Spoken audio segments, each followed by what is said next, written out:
like that music. Usually when a house or condo has hit the market, it's because the owner has decided to list. But that's not always the case. Sometimes it's the lender who is forcing the sale. These properties may be in foreclosure or they're being sold under power of sale. With more on why it happens and what it means for buyers, we're joined now by real estate expert Sandra Rinomato. Good to have you this morning. Yeah, nice to meet you. Let's start off with that distinction. What's the difference between foreclosure and power of sale? Okay, first of all, anyone who finds themselves in this situation should absolutely seek out expert legal advice, even if they want to buy one of these properties. So the difference between power of sale and foreclosure, in Ontario, New Brunswick, Newfoundland, and PEI, shout out to PEI, we use power of sale. Other provinces use foreclosure. The major differences are, for example, title. Power of sale, the homeowner retains their name on title, they retain title. In a foreclosure, the lender takes title. So because of that, the process is very different. So power of sale is a quicker process. Foreclosure has to go through the courts because you're taking the house essentially from the owner. They no longer own it. And the last difference is that if there is a surplus, the homeowner in a power of sale situation gets to retain that extra money. After legal costs, the debt's all been paid. Got it. Foreclosure, you don't get that.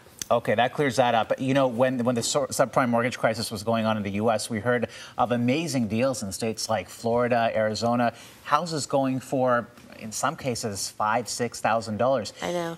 Are there any deals to be had in Canada? No, it's a very different thing. And I think, you know, we get a phone call every week saying, we want foreclosures, send us foreclosures. First of all, we're in Ontario, so we don't have those. But it was a very different scenario down south. So up here in Canada, for example, power of sale, there's a rule that says they have to offer at fair market value, and they have to try to get fair market value for the homeowner. So no deal, basically. So no deal. I mean, it has to be appraised by an accredited professional appraiser. It has to be offered on the MLS. And it has to stay on there for quite a while. They can't just put it on 2 days and say, oh, we took 50 grand for your house. They can't do that. The homeowner can actually sue the lender. Oh, really? Yeah. And I guess the other important thing to mention is the as-is condition aspect of this too, right? Yeah. You have to take the home just as it is. You have no recourse. Yeah, you better have deep pockets, that's for sure, because you don't know the history of the property. You don't know if anything works, not even the furnace. What if the furnace wasn't working during the winter and the pipes broke? You have no information. As is, where is, and that includes